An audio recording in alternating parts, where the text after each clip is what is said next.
Movie start होते ही हमें एक लड़की दिखाई जाती है जिसका नाम होता है सैरा, जो कि अपने बच्चों के साथ होती है और वो हैलोवीन की रात होती है।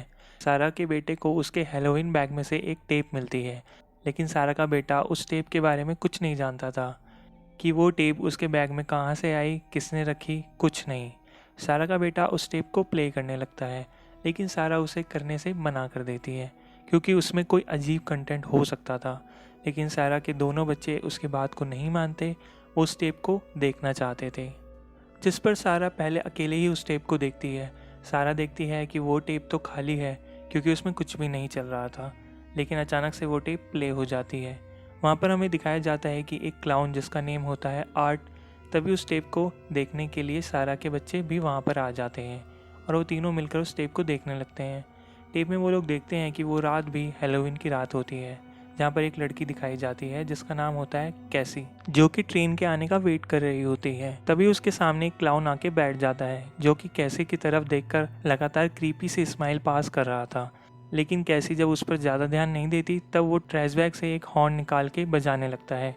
ये देखकर कैसी उस पर गुस्सा करती है और वो उसे चुपचाप बैठने को बोलती है, जिस पर वो आर्ट क्लाउन वहाँ से उठ करके कैसी के पास आकर बैठ जाता है। वो अपने ट्रैश बैग से एक आर्टिफिशियल फ्लावर निकालता है और उसे कैसी को देता है। कैसी सोचती है शायद वो सॉरी करना चाहता है, इसलिए कैसी वो फ्लावर ले लेती है। तभी आर्ट हंसने लगता है। कैसी देखती है कि उस फ्लावर में बहुत ही ज़्यादा बग्स और कॉकरोचेस हैं। कैसी उस फ्लावर को फेंक कर वहाँ से जाने लगती है, लेकिन आर्ट उसे पकड़ लेता है और बेहोश कर देने वाला इंजेक्शन लगा देता है, जिसकी वजह से कैसी बेहोश हो जाती है। कैसी को जब होश आता है तो वो खुद को एक चेन से बंधा हुआ पाती है और वहाँ पर काफ़ी अंधेरा भी था। कैसी के अलावा वहाँ पर दो और लड़कियाँ भी थी और उन्हें भी वहाँ कैसी की तरह लाया गया था। उसमें से एक लड़की बताती है कि वो 3 फ्रेंड्स थी, लेकिन एक लड़की को कोई चेन से खींचकर ले गया और थोड़ी देर बाद उस लड़की की सिर्फ चिल्लाने की आवाज़ ही आ रही थी। कैसी कहती है कि फिर तो हमारे लिए भी यहाँ खतरा है और हमें यहाँ से निकलना होगा, वरना हम मारे जाएंगे।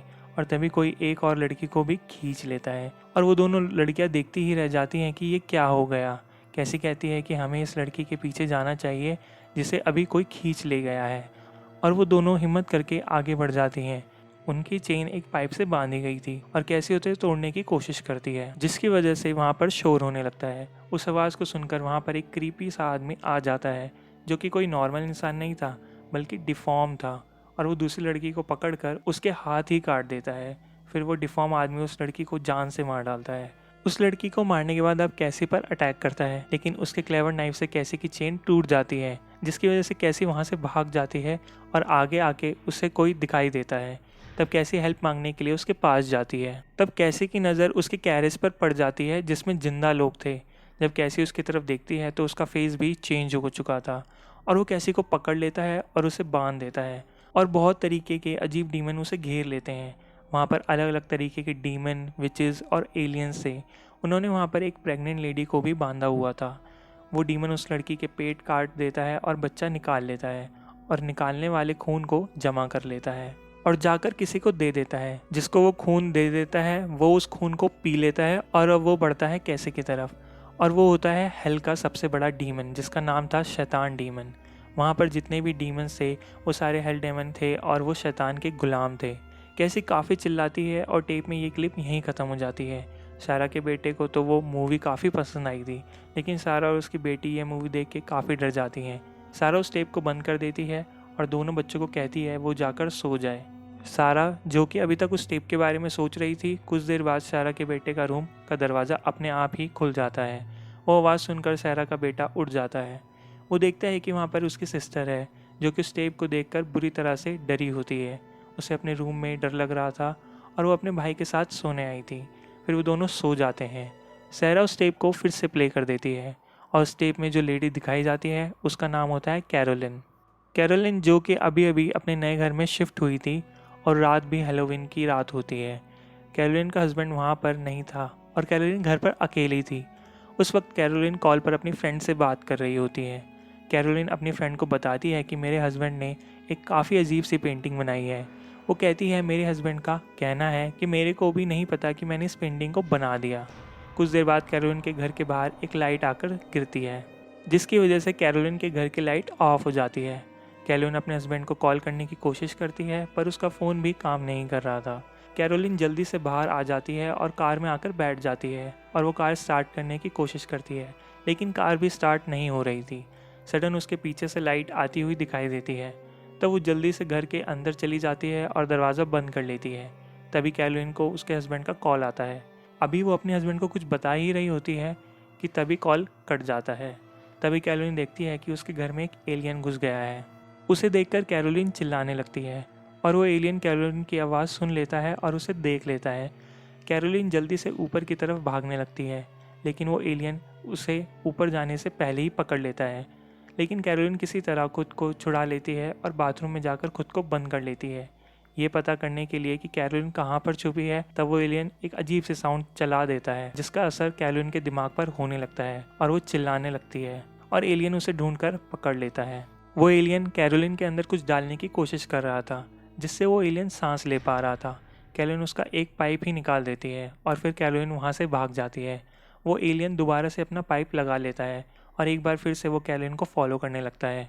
कैरोलिन जो कि छुप कर सीढ़ियों के नीचे बैठी हुई थी, तभी कैरोलिन के हस्बैंड की कॉल आ जाती है और एलियन उसकी आवाज़ सुन लेता है और वो कैरोलिन को पकड़ लेता है और उसे वहाँ से घसीट कर ले जाने लगता है। कैरोलिन उस पेंटिंग को पकड़ लेती है जो उसके हस्बैंड ने बनाई थी और उस पर से कपड़ा हट जाता है और वो पेंटिंग किसी और की नहीं थी बल्कि आर्ट की थी। उस पेंटिंग को देखकर सैरा भी डर जाती है क्योंकि उसे ऐसा लग रहा था कि वो क्लाउन उसे ही देख रहा है। सैरा उस टेप को बंद कर देती है, लेकिन उसे घर में कोई दिखाई देता है। सैरा सोचती है कि बच्चे उसके साथ शरारत कर रहे होंगे। तब सैरा बच्चों के रूम में चेक करने जाती है। वो देखती है कि दोनों बच्चे तो सो रहे हैं। वो समझ रही थी कि दोनों बच्चे सोने की एक्टिंग कर रहे हैं। वो बच्चों से पूछती है कि नीचे कौन आया था। बच्चे कहते हैं कि हम में से तो कोई नहीं आया। सैरा उनकी बात को झूठ समझकर वहाँ से जाने लगती है। सैरा का बेटा पूछता है कि आप क्यों बार बार आकर हम पर नज़र रख रहे हैं। ये सुनकर सैरा काफ़ी हैरान रह जाती है क्योंकि वो दोनों के सोने के बाद तो सैरा फर्स्ट टाइम यहाँ पर आई थी। तब से वो नीचे ही थी और वो टेप देख रही थी। सैरा नीचे आके फिर से उस टेप के बारे में सोचने लगती है, इसलिए वो फिर से टेप को देखती है। इस बार हमें जो लड़की दिखाई जाती है वो डिज़ाइनर होती है जो कि अपने घर जा रही थी। रास्ते में वो डिज़ाइनर पेट्रोल पंप पर रुकती है। पेट्रोल पंप पर कोई भी नहीं होता, इसलिए वो डिज़ाइनर खुद चेक करने के लिए अंदर जाती है। वो देखती है कि पेट्रोल पंप का एम्प्लॉय किसी को धक्के लगाकर वहाँ से बाहर निकाल रहा है और जिसे धक्के लगाए जा रहे हैं वो और कोई नहीं बल्कि आर्ट है और वो डिज़ाइनर आर्ट की नज़र में आ चुकी है। पेट्रोल पंप का एम्प्लॉय कहता है कि मैं यहाँ पर पुलिस को बुला लूँगा। ये सुनकर आर्ट वहाँ से अपना ट्रैश बैग लेकर चला जाता है। फिर वो एम्प्लॉय डिज़ाइनर की कार में फ्यूल भरने लगता है और उसे अंदर से किसी की आवाज़ सुनाई देती है। तब वो चेक करने के लिए अंदर जाता है।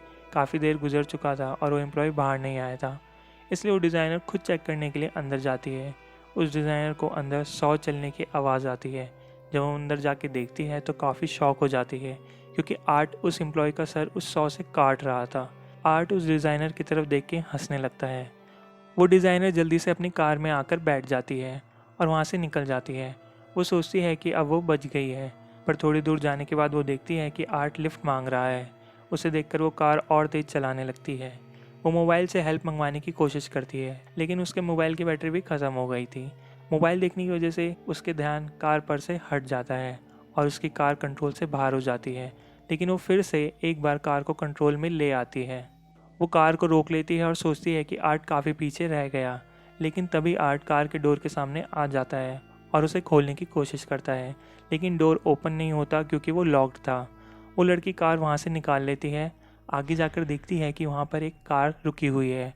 उस डिज़ाइनर को उम्मीद थी कि इस कार से उसे ज़रूर हेल्प मिल जाएगी, इसलिए वो इस कार से उतरकर उस कार के पास जाती है। वो देखती है कि उस कार में जो लड़की थी आर्ट ने उसे पहले ही मार डाला है। तब वो जल्दी से आकर अपनी कार में बैठ जाती है और वहाँ से निकल जाती है। लेकिन वो ये नहीं जानती थी कि उसने कार से उतरकर कितनी बड़ी गलती कर दी थी, क्योंकि उस कार में अब आर्ट भी बैठ गया था। वो उस लड़की का दम घोंटकर उसे मारने की कोशिश करता है, लेकिन वो बहुत ज़ोर से कार को ब्रेक लगाती है और कार से बाहर निकलकर भाग जाती है। भागते भागते वो एक शेड में आ जाती है और शेड के दरवाजे को बंद कर लेती है। आर्ट भी उसका पीछा करते करते वहाँ तक आ जाता है, लेकिन वो शेड के अंदर नहीं आ पाता, इसलिए वो लड़की वहीं पर बैठ जाती है। काफ़ी देर तो वहाँ पर सुकून ही रहता है, लेकिन तभी ज़मीन से एक हाथ बाहर आता है। और वो किसी और का नहीं बल्कि आर्ट का था, जो कि ज़मीन से रास्ता बनाकर वहाँ पर आ गया था। आर्ट को देखकर वो लड़की वहाँ से भागने लगती है, लेकिन दरवाज़ा नहीं खुलता, क्योंकि इस बार दरवाज़ा बाहर से भी बंद हो गया था। आर्ट के पास एक चेन होती है, जिस पर उसने तेज़ धार वाले औजार लगाए हुए थे। वो उस चेन से उस लड़की को मारने लगता है। आर्ट की चेन से एक ब्लेड निकलकर गिर जाती है। वो लड़की उस ब्लेड को उठा लेती है और आर्ट की आंख में स्टैब कर देती है। फिर वो आर्ट की कमर में एक नाइफ घुसाकर वहाँ से भाग जाती है। रोड पर उसे एक कार मिलती है और वो उसमें बैठ जाती है। वो सोचती है कि अब उसकी जान आर्ट से छूट गई है, लेकिन ऐसा नहीं था। तभी कार से कोई उन्हें फॉलो कर रहा था, और वो था आर्ट। आर्ट अपनी कार को उन लोगों की कार के साथ ले आता है और ड्राइवर को शूट करके मार डालता है, जिससे उसकी कार कंट्रोल से बाहर होकर एक ट्री से टकरा जाती है। जब उस लड़की की आंख खुलती है तो वो काफ़ी अजीब फील करती है। वो देखती है कि उसके आसपास कुछ टूल्स पड़े हुए हैं जो कि खून से लथपथ हैं, और आर्ट भी उसके पास ही बैठा हुआ था, जो कि उस लड़की की तरफ देखकर हंसे ही जा रहा था। असल में आर्ट ने उस लड़की के हाथ पांव काट दिए थे, तभी तो वो टूल्स खून से भरे हुए थे, और उसकी बॉडी पर उसने बहुत सारे अब्यूजिव वर्ड भी लिख दिए थे। सैरा इस टेप को देखकर काफ़ी परेशान और डिस्टर्ब हो जाती है, और वो उस टेप को बंद कर देती है। तभी सैरा के घर का फ़ोन बजने लगता है। सैरा फ़ोन उठाती है और वो काफ़ी परेशान हो जाती है, क्योंकि फ़ोन पर वही डिज़ाइन लड़की हेल्प मांग रही थी, जिसे सैरा अभी टेप में देख रही थी। सैरा बहुत ज़्यादा डर जाती है और वो अपना फ़ोन काट देती है। अचानक से टीवी ऑन हो जाता है और सैरा उसे करीब जाके देखती है, और वहाँ पर होता है आर्ट, जो धीरे धीरे करके टीवी की तरफ बढ़ रहा होता है। देखते ही देखते आर्ट स्क्रीन के बिल्कुल करीब आ जाता है। अब सिर्फ लग रहा था कि सैरा और आर्ट के बीच में वो टीवी स्क्रीन रह गई है। आर्ट इतना करीब आ गया था और वो सैरा को देखे भी जा रहा था और उसे हॉर्न करने की कोशिश कर रहा था। सैरा काफ़ी डर जाती है और वो सैरा को और ज़्यादा डराने की कोशिश कर रहा था। फिर सैरा खुद को ही टीवी में देख पा रही थी और वो आर्ट भी उसके पीछे ही बैठा हुआ था। सैरा अपने पीछे टर्न करके देखती है, लेकिन वहाँ पर कोई भी नहीं होता। लेकिन वो टीवी में देखती है कि वो क्लाउन उसके पास ही आ रहा था।